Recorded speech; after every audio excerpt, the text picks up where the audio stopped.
Hey friends, welcome to another episode of So You Want to Travel the World Q&A, where you ask all of your travel questions and I do my best to answer them. The first question comes from Peace Love Joy 19, and he or she asks, how do you clean or dry your clothes when you travel? Most of the time I hand wash my clothes, and I'll do it in a sink or a tub or a bucket. Once in a while I'll bring my clothes to a laundromat to get a really good wash. In a lot of countries, I've been able to find small, little tiny packages of Tide to hand wash my clothes, and if not, I'll just use, some shampoo or bar soap and just scrub it. Scrub. And to dry them, I'll either hang them on furniture or on a balcony, or I always bring a rope with me now so I can make a clothing line. And I've even used dental floss before as a clothing line, and it actually worked really well. I was also given this when I was in Hocking Hills, and I have yet to try it, but maybe I should try it now. What do you think? Let's do it. I've got my bowl of water, soap, mini washboard, and I'm going to wash my knickers. Can't believe I'm doing this in front of you. Well, I can. It's not like I haven't peed in front of you before. And in case you haven't seen that video, you can watch it right here. It's actually pretty good. Yeah, I think I'm gonna bring this with me on my next trip. This next question comes from Emily Wilcox.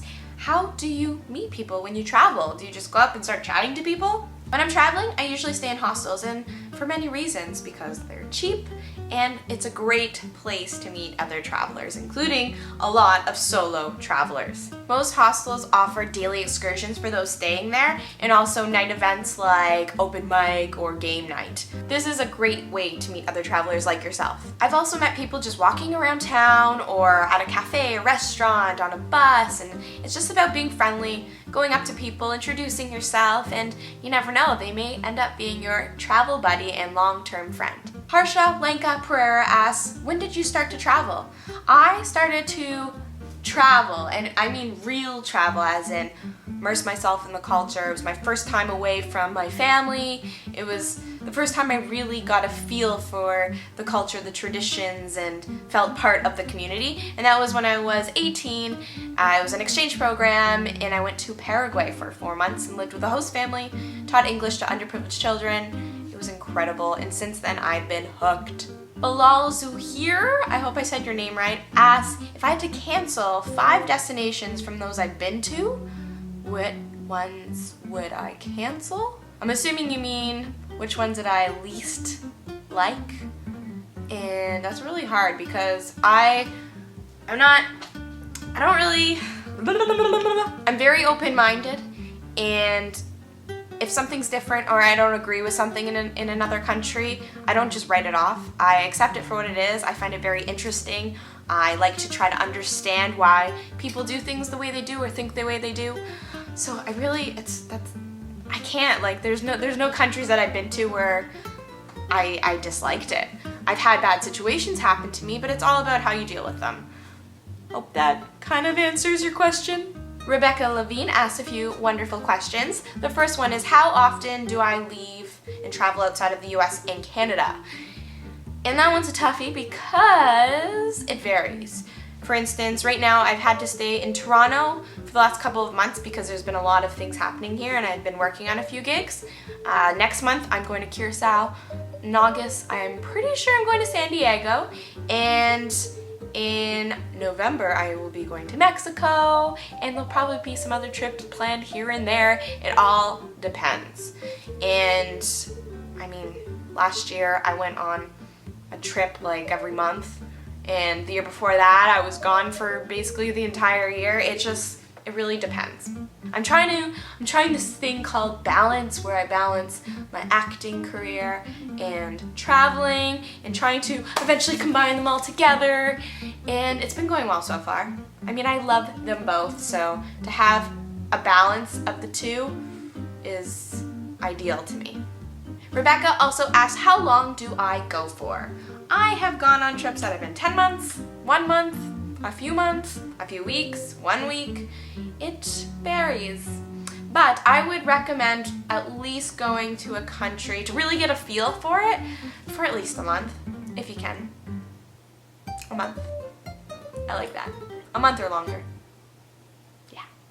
Another question from Rebecca is, since I don't like to plan my trips, how do I find places to stay when I get there?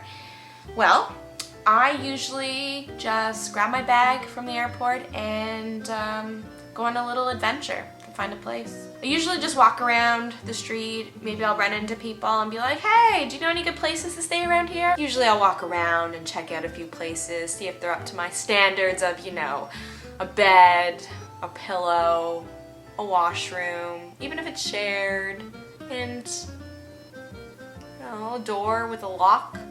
I'll walk around town, check out the area, and if I find a place that makes me feel comfortable and excited and there's cool people staying there, then I will stay there. There's also always taxi drivers outside of airports that will want to take you to a place, a hotel, a hostel, a guest house, whatever. And that's because they get a commission on it. You know, sometimes I've actually said, okay, you know what, take me to where you think I should stay, and it's been pretty decent. Other times I'm like, get me out of here now. And another question from Rebecca is, do I plan things I want to see and things I want to do in the country before I leave? Or do I just kind of do it when I'm there? And it's a little bit of both. I mean, I do like to do a little bit of research to see where I'm going and maybe what kind of traditions they have or cool things to do, adventurous things to do. I love trying new things. And if I can get some ideas of things I've never tried and that country offers it, of course, I want to know where can I do it? How much is it going to cost? Because I really want to try new things. I also talk to friends who have been to that country and see if they have any recommendations.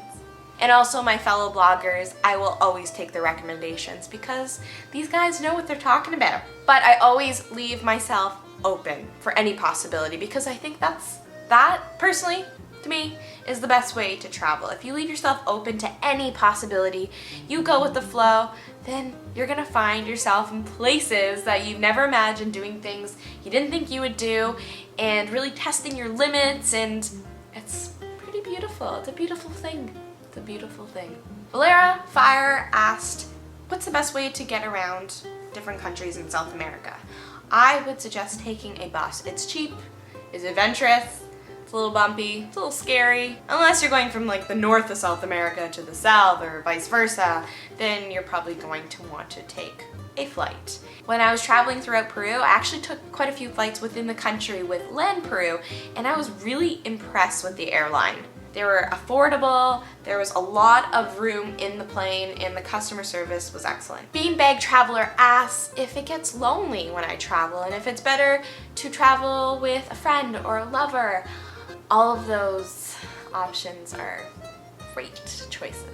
I love traveling solo, and I've been in a relationship for the past 9 years, and I still love going off by myself. I think it's something that everyone should try at least once in their life, and just to get a taste of it, you learn a lot about yourself, what you like, what you don't like, and you get to make your own decisions without relying on other people's input. And I think it really helps you grow as a person and as a traveler. I'm kind of a loner sometimes, and I really enjoy it. I love having my own time to myself, and I have a lot of fun. I really do. I mean, I have my camera with me all the time, which means I have you guys.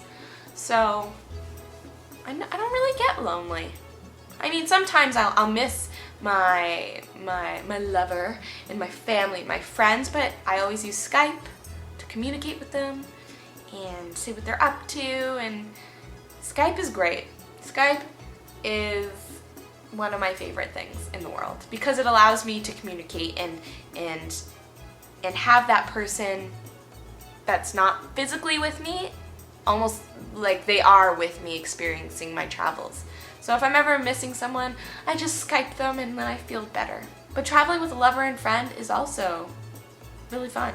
It's nice to have someone there to share all these experiences with. There are times where I'm doing something and I just want to look beside me and be like, did you see that? Or, oh my God, wasn't that incredible?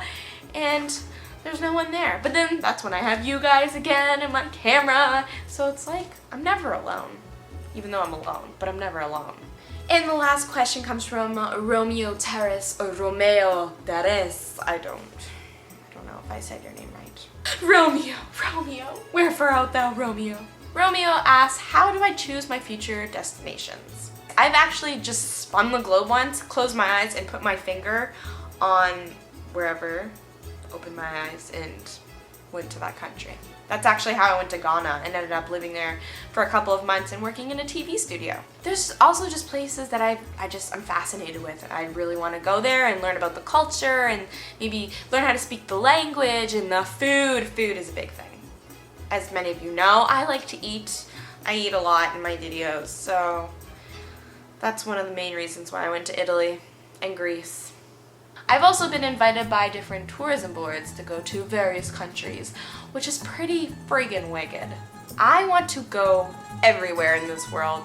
If someone says, hey, you want to go to Sudan? Yeah, I do. Hey, you want to go to Australia? Yeah. Antarctica. Where's my coat? Let's go. Thank you to everyone who submitted these fantastic questions. And if you, yes you, have a question that you want to ask, feel free. In the comment below, you can tweet me on Twitter at htglobe and on Facebook, Facebook.com/hopscotchtheglobe, and ask your questions. Ask away. Until next time, my friends, happy travels!